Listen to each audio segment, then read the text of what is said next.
30 times.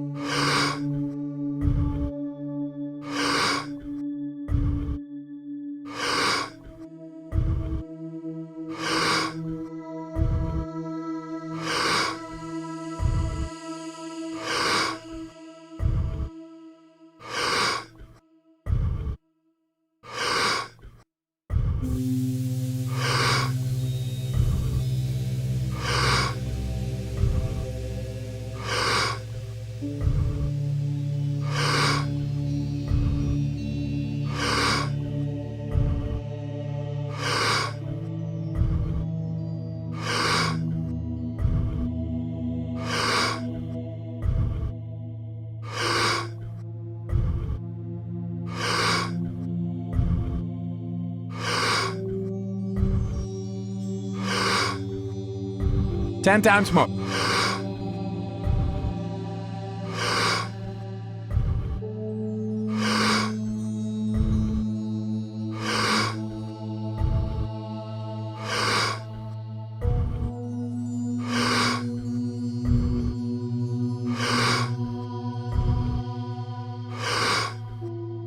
Two times more.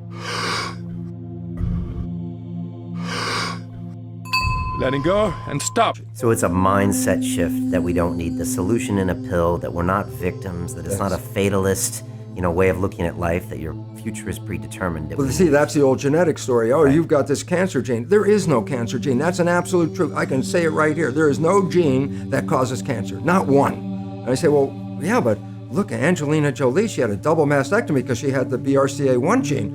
And I go, yeah, 50%. 50% of the women with the BRCA1 gene never get the cancer. What's the point?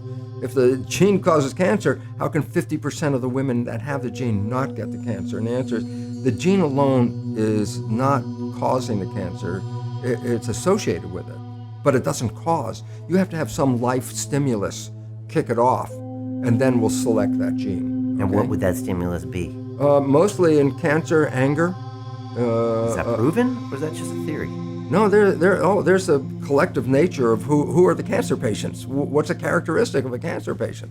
Most of them are very upset in their lives. They're not happy. They're not, releasing their emotions. Stress is holding them in, bottling them in, and the chemistry of stress is a chemical. And the chemical, here's a simple fact: stress causes at least up to 90% of doctor visits. You say, how can stress do this? And the answer is very simple. Stress causes a hormone called stress hormones, cortisol, to be released in the body. I say, what does cortisol do? I say, number one, it causes the blood in the viscera, the guts, where maintenance of the body and healing comes from all the organs. It causes the blood vessels to shut down because it pushes the blood to the arms and legs. Why? Stress means you're ready to run, fight or flight. So you push the energy to where you need it, arms and legs. Well, where do you get it from? Well, you squeeze the blood vessels in the gut. Well, this is growth. The viscera is growth. That's what the organs are for. Arms and legs are for protection. What's the point? If I'm in protection, I shut off growth. And more importantly, stress hormones shut off the immune system. The reason is just energy. The idea is if you're being chased by a saber-toothed tiger and you have a bacterial infection, how do you want to split the energy? How much energy you want to run away and how much you want to fight the with the immune system? The answer is, the hell with the bacterium. I mean, if the tiger catches you, the bacteria is useless. It's meaningless, you know?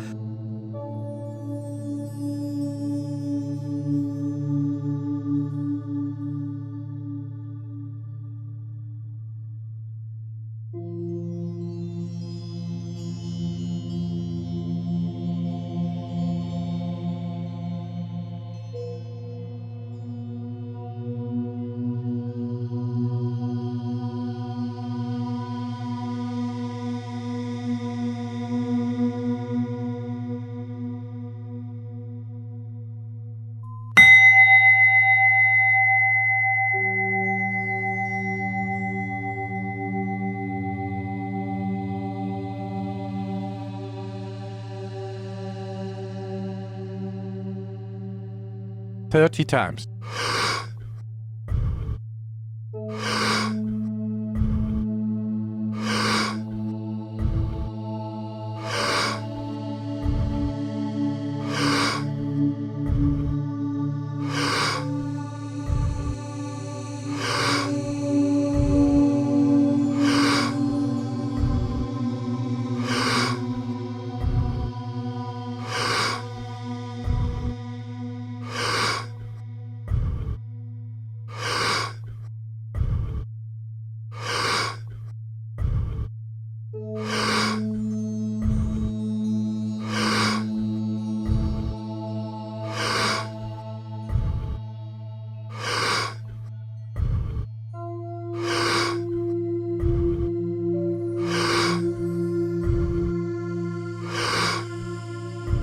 10 times more.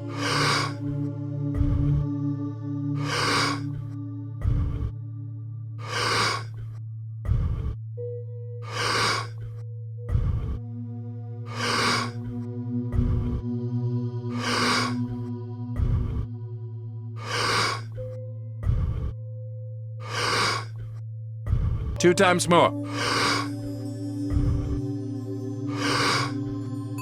Letting go and stop. So when you're in stress, stress hormones shut down the immune system to conserve energy. Does the immune system use energy? Of course. If you've ever been really sick, you never even got out of bed, you have no energy. And if you're in fight or flight mode, you need the energy to deal with the world, okay? So stress hormones physically shut off the immune system. When you're under stress, that's when sickness starts to show up. In fact, it's so good at shutting off the immune system, doctors give patients who are going to receive a foreign organ, a graft of a kidney or a lung or whatever they're grafting, that's foreign tissue. If you put a foreign organ in your body, your immune system's job is to eliminate it. So as they're transplanting an organ, they give the patient stress hormones at the same time, because stress hormones will shut off the immune system so the organ won't be rejected right away. That's how effective it is. It's used therapeutically to shut off the immune system. Yeah, but everybody out there in this world right now, with a small exception, is under some level of stress. Stress of my job, stress of money, will I have health care, whatever it is. And I say, yeah, every one of those people is dripping stress hormones continuously in their body, and those hormones inhibit the immune system, and the result is illness. And if you stop the growth, you say, yeah, but I'm an adult, I don't need to grow. And I say, yeah, but you have to replace hundreds of billions of cells that you lose every day. As I said, we just lost now 2 billion red cells. So Angelina shouldn't have got the double mastectomy. No, she has to recognize this. There's, the gene didn't cause it, okay? But it's related to a lifestyle. And if you change the lifestyle, you don't have to worry about the gene. But the problem is 95% of our life is coming from the programs of life, how to live life that we get in the first 7 years of life. The movie The Matrix is not science fiction. It's a documentary.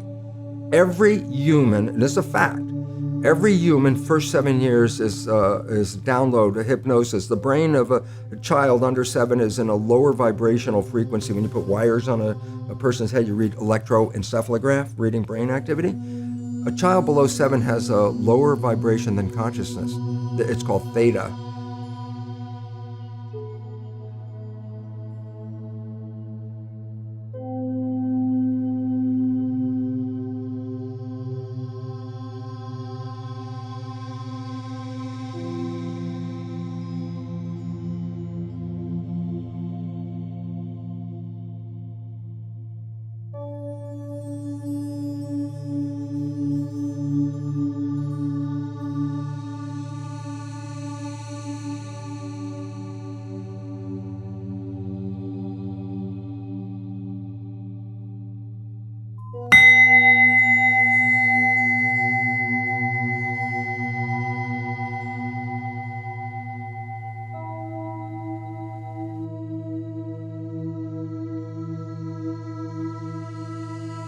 Thirty times.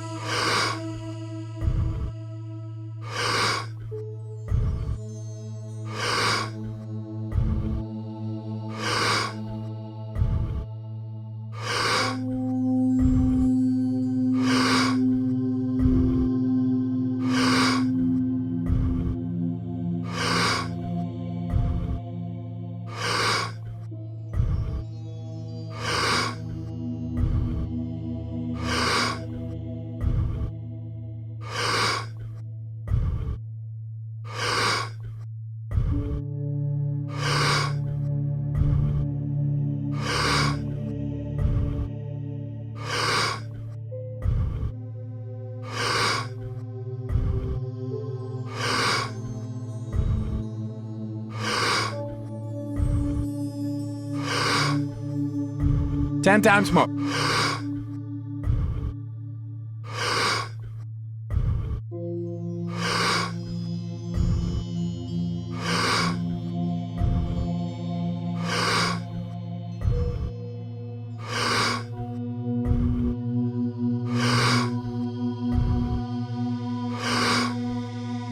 2 times more.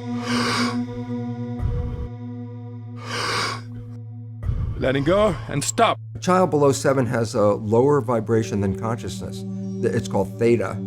Theta is imagination. Oh, that's how kids play a tea party with mud pies, but to them it's a real thing. A kid rides a broom, it's a horse. That's theta, imagination. Theta is also hypnosis. And the idea is this: before you can become conscious, if you don't have any programs, what are you going to be conscious of? It's sort of like I buy a new iPod and I take it out of the box and I push play and nothing happens, and you think, oh my God, I spent all the money and the damn thing isn't working. And then some little 7-year-old kid comes up and says, well, mister, you didn't download any music, how are you going to play something? And I go, that's the same thing. It's like the brain is like the iPod. Consciousness is the screen where I can create. But if I don't have anything in the hard drive, I can't create. So nature makes the first 7 years. What kind of programs are required to live on this planet? I say, how do you get them? Theta is hypnosis. You just watch. You watch your parents, you watch your siblings, and your community, because you have to learn how many 100,000 rules. Think about it. Just to be a functional member of a family and a functional member of a community, there are rules. Teach an infant these rules. I say, oh, you don't have to. First 7 years, they observe it and just download it. And then I say, well, why is it relevant? Because this is the unfortunate fact. 95% of our life, this is a fact, comes from those programs in the subconscious. Every day, only about 5% of their life are you using conscious, which is creative. 5%. So your life is being lived, even though you think you're living your life. Exactly, and you don't see it because it's called subconscious, below conscious. And the Jesuits, for 400 years, they were boasting. People didn't understand. They say, give me a child until it's 7 and I will show you the man. They've been saying that for 400 years because they knew 7 years was the program period. And 95% of your life after that will be whatever that program is. So Angelina Jolie runs in a family where there is cancer. And I say, yeah, they have the gene. I say, that didn't cause it. It was the behavior that was passed on. Behavior is passed on, not like genes. It's passed on through families, but it's passed on through learning.